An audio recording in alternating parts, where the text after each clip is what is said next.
cut this off right at about 12:30, maybe a little few minutes beforehand. So, Bo, would you mind going up here? As Bo comes up here, I'm going to go ahead and welcome you all to the first meeting of the Subcommittee for Personnel, Public Retirement, and Finance. And I'd like to go ahead and get the roll called. Representative Dossett, Representative Gentry, Representative Raymond, Representative Tate, Here. Representative Hale, Representative Petrie, Representative Reed, Representative Bridges, Chair Fleming. Here. Okay, very good. Thank you very much. We do not have any minutes, so technically we don't have a quorum, but we're going to go through and have Mr. Bo Barnes talk to us about the TRS and so forth. And so, Barnes, you're already up there, and if you don't mind, just raise your hand. If you swear to tell the truth, whole truth, and nothing but the truth. I do. Thank you very much. Go ahead. Thank you. Yes. Good afternoon. My name is Bo Barnes. I serve as Deputy Executive Secretary and as General Counsel of the Teachers Retirement System. Been asked today to make a presentation about unused and accrued sick leave at retirement and how that unused accrued sick leave is applied for retirement purposes. Also, I'm just going to do a quick recap, and I'll try to make this quick given the time constraints, on the current budget and on actuarial perspectives concerning the retirement system. So I'll go through those. I'll start with those right now. So first of all, in the current budget, this is a summary of the 2022-2024 budget and the appropriations made for TRS. This is a great news slide. It is a slide that shows why we and all of our members across the Commonwealth are very thankful for what the General Assembly did in the last budget. Just going through this quickly. This budget marks the 8th straight year of full or very, very near full funding for the pension trust. And by very near, I mean, in 2017, we got 99% of the funding. 2018, we got 97% of the funding. So great news there. That's over $1.36 billion this year and next year that TRS will receive an additional funding that is so critically important because it's going to allow us to implement our funding plan to pay off our legacy unfunded liability. We're going to talk about that in the next two slides, but that's very important. That's really what the Commonwealth is struggling with right now, is dealing with right now, but they're making the payments, is paying off that legacy unfunded liability. We also received $149 million for the 2 years for the state's portion of shared responsibility.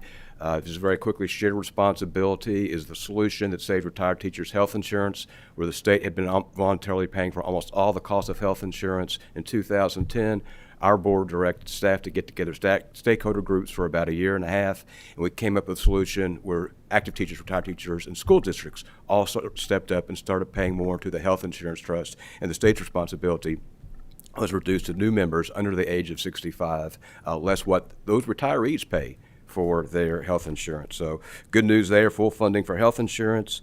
There's $78 million in the budget that was requested. Our budget requests go to the Office of State Budget Director and to LRC in the fall preceding the budget year. There's $78 million in there for certain sick leave liabilities for retired teachers. We're going to talk about that in more detail later. There's also $479.2 million lump sum payment to pay off liabilities for certain other benefit adjustments that were being paid over a 20-year amortized period with interest. The Commonwealth paid off that, like paying off a loan. So that's in there too, and that's another item I'm going to talk about in a little more detail in later slides.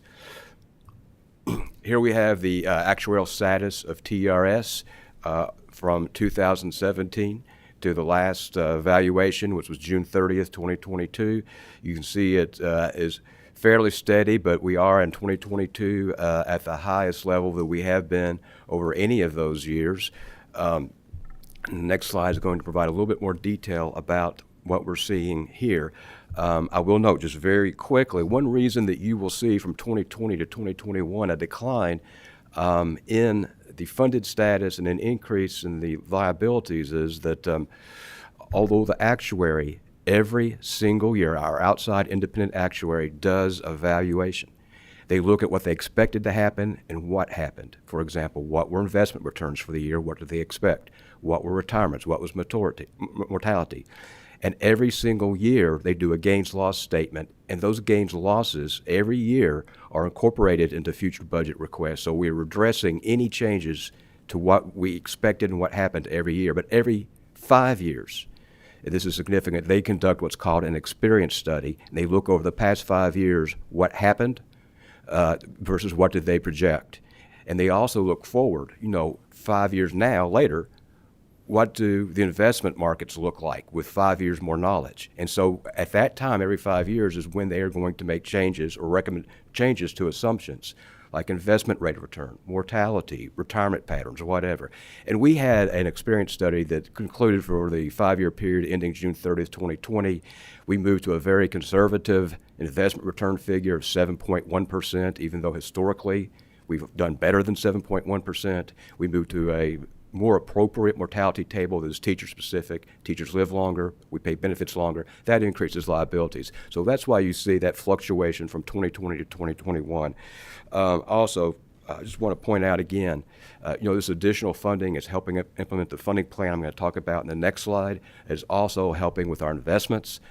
For example, we have greater liquidity now, so that when we are in down markets like we had, the one that started last year, hit rock bottom this summer, we have the short-term investments in cash to buy low-selling stocks, and that's what we do continually. We buy low and we sell high, continuous process, or opportunities in down markets, and that additional funding, which is helping us do that. So again, huge deal, the additional funding, very appreciative of it.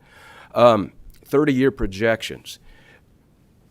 And this, again, these projections are based on a conservative 7.1 investment return, which, again, this is a long-term number, investment return assumption. It's not every year. It's not every 5 years. It is long-term, okay? And long-term, we've done better than 7.1%. The top graph, you'll see the thick blue line. That represents the funded ratio of TRS. And on the left-hand side, you'll see where we are today, the 58.8%. And then you see eventually out there, we get to 100% funded, and where it levels off. Now, in the early years, you're going to notice that it doesn't grow much. The funded ratio does not grow much. And the reason for that, and I'll explain this by analogy, it's like a home mortgage. Everybody with a home mortgage knows in the early years you're paying more interest than principal. You're not paying off much principal. At some point, there's an inflection point where you start getting more and more principal paid down, and it flips. And then at some point, you're paying more principal than interest. And then you see that rises very steeply. So that's what's, by analogy, that's what you're seeing here. The thick gold bar represents the unfunded liabilities, which on the last page you have seen for June 30th, 2022, $16.9 billion in unfunded liabilities. You see in just a few years, we're going to start seeing a sharp downward trend on the unfunded liabilities. I will note here before I go to the bottom graph, you see the light blue lines and the light gold lines, and you'll see light green lines in the bottom graph. Those represent a what if. What if instead of a 7.1% return, we had an 8.1% return on average over this period of time? What would happen if we had a 6.1% return on average over this 30-year period? So you see that changes the projections somewhat. Moving to the bottom graph, the thick green bar represents the contributions that are required from the Commonwealth of Kentucky to fund the TRS pension fund. You see those grow steadily, but then drop precipitously around 2046. That is when we're 100% funded. The unfunded liabilities are zero. We don't need that $1.36 billion that I showed you that was appropriated, on the earlier slide. We will no longer need that. In fact, we won't need some of the other contributions that are coming in as well. So that is going to be good news. There's light at the end of the tunnel when we're 100% funded, and then that is not that far away. This slide shows the different retirement account tiers at TRS. We have 4. And the account tier that an individual is in depends on when they entered the system. I will note that for TRS 3 and TRS 4, there are sick leave implications that we're discussing today, and which I will discuss in a little more detail in a later slide. This just shows who our membership is at TRS. 95% of our members are in the school districts, overwhelming. We are a school district employer. And we also have 5 universities. If you take those two groups out, the remaining membership is really just a small sliver of our remaining membership, a small but important sliver of our remaining membership. You have, for example, Department of Education, tech ed schools, co-ops, School for the Blind, School for the Deaf. But we are a very homogeneous retirement system. Sick leave days, okay, and this is sick leave days in local school districts, okay? There's different ways that unused accrued sick leave at retirement can be applied for retirement purposes. The one we hear about most, the one that is discussed most, is what we call sick leave as salary credit. The other is going to be sick leave as service credit, which I will discuss somewhat here, but in more detail on the next slide. So under state law, districts, school districts, and it's voluntary, they don't have to, but they can pay retiring teachers for their unused sick leave at up to 30% of their daily rate, okay? And then in turn, that lump sum payment, just in the school districts, can be applied to the final average salary of that retiring teacher in the retirement calculation, therefore raising their salary, therefore raising, the amount of their retirement benefit when they retire. I just want to note very quickly here, with this statute, this has been around since 1981. This was not a TRS bill, and I wasn't around in 1981, but I do remember, looking at one of the actuaries' letters back then, and that actuary's letter expressed a concern that TRS had in 1981, was that this benefit got approved without funding. There's no funding mechanism. And I know, because I've been with the retirement system over 20 years, talking to staff who were here in 1981, that they were very concerned about that. We, TRS, were not policymakers, but we do have an obligation to inform policymakers when legislation will increase liabilities of the system, and so talking to people who were then, they did do that. There were a lot of communications, and we really do not need to have this unfunded benefit. It's going to increase liabilities. And at some point in time, and I don't know when, a legislation was enacted to provide funding for sick leave, okay? So that's kind of history of sick leave's beginnings. Mr. Barnes, would you mind, if just sort of, I guess you say you're going to get the sick leave a little more later on. Go ahead and address that right now, because we're running out of time, and I'm not sure some members have some questions as well as I. Okay, let me, for TRS 3 members I talked about before, they may earn no more than 300 sick leave days. And there are people who work a long time who retire with more than 300 sick leave days. For TRS 4, for individuals who began on or after January 1st, 2022, they cannot use sick leave as salary credit the way it's being done now. Completely different. They're walled off. They can have sick leave applied. They still can get paid 30% of their unused sick leave, or they can have sick leave applied as service credit. And sick leave as service credit is what our other, not all, but most of our other employers apply sick leave as service credit. So you retire with 27 or 30 years and 100 days of sick leave. That employer may voluntarily choose to pay the actuarial cost of that 100 sick leave days, and so that employee will retire with 30 years and 100 days. Okay, that's sick leave as service credit. And again, that's subject to a 300-day maximum for TRS 3 and for TRS 4 members. TRS 4 members could still, if their employer chooses to, pay the cost of sick leave instead of the Commonwealth paying the cost of sick leave. Here we have a current budget, and I'm going to go to the future budget next, and that will be my last slide. But what does the current budget do in regard to sick leave cost, or just the cost in general? The top line here, just so you'll know, the top line there, and we have FY22, the last budget here too, just for comparison. That top line are the appropriations for pension, which includes some sick leave funding, which I'm going to talk about in just a second. This is the TRS budget request. It does not include SEEK formula funding. That is in the KDE budget request, but the SEEK formula funding includes the state statutory contribution for pensions, okay? So doesn't include that. You know, so all in, you're looking at over $1 billion when you include SEEK funding, because we're looking at another $438 and $448 million in the two respective years that come from the Department of Education SEEK funding formula budget. But let me cut you off right there if you don't mind. What I'm trying to work through in my mind, you got $78 million just using this this slide up here, and I assume that's going to around 40 million, 39 million-ish each year that we deal with.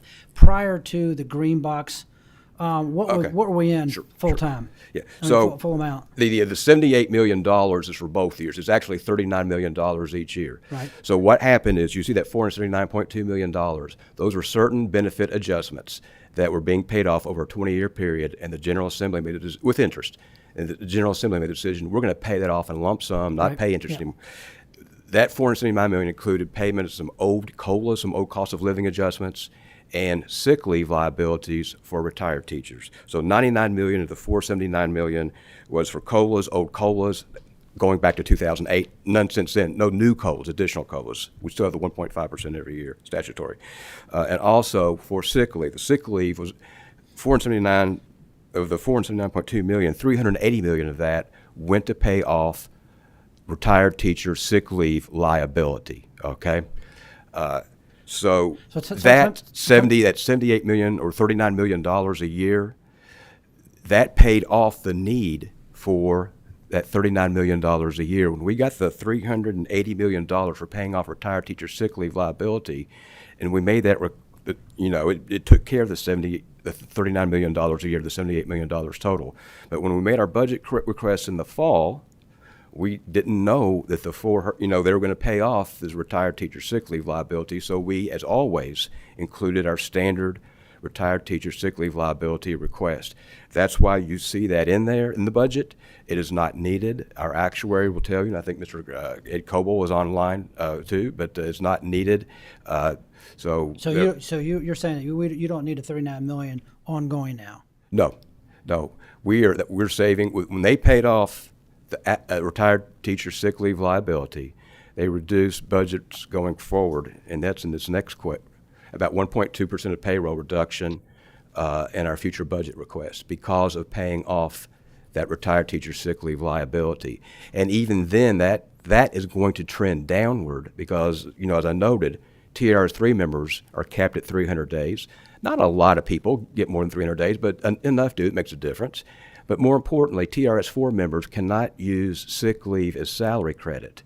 So that started January 1st, 2022. We already have a group of people in that tier, and every year more and more people will be in that, and there will be less and less liability for sick leave as salary credit that the Commonwealth pays for. So that 1.2%, which is about $47 million a year, that will trend downward. And that 1.2%, $47 million a year, that is part of the 682 or 690 and the $690 million for each fiscal year we're requesting. It is in part of the liability, the total liabilities that we are requesting funding for, and it is part of the 690, and that is for active teacher normal cost, the normal cost of their sick leave, and to pay off the unfunded liability for active teacher sick leave liability. Again, retired teacher sick leave liability was being paid for one way, the $39 million a year.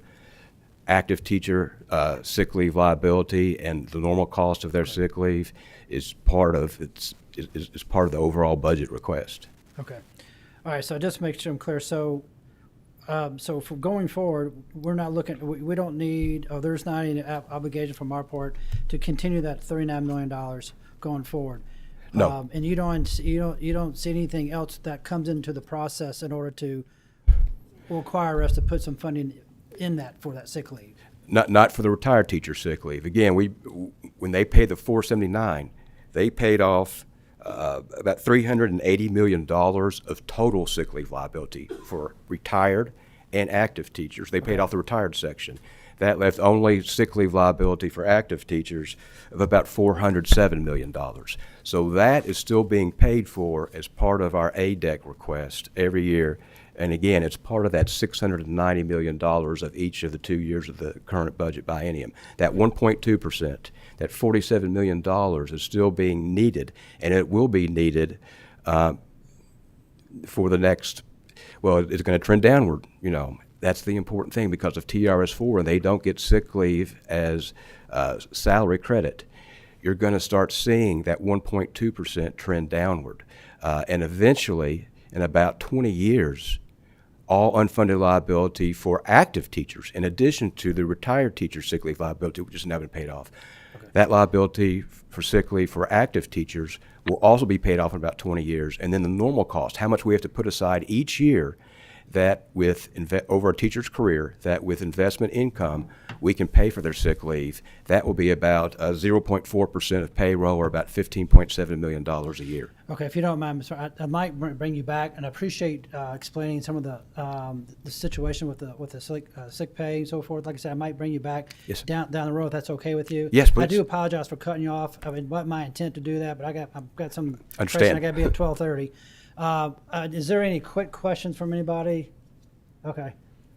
All right. Well, good. Well, once again, I do apologize for cutting you off. I would like to come back in. I want to digest a little bit more about going forward and what's our obligations from a budget standpoint. But I appreciate that. So, with that, thank you very much. I appreciate that.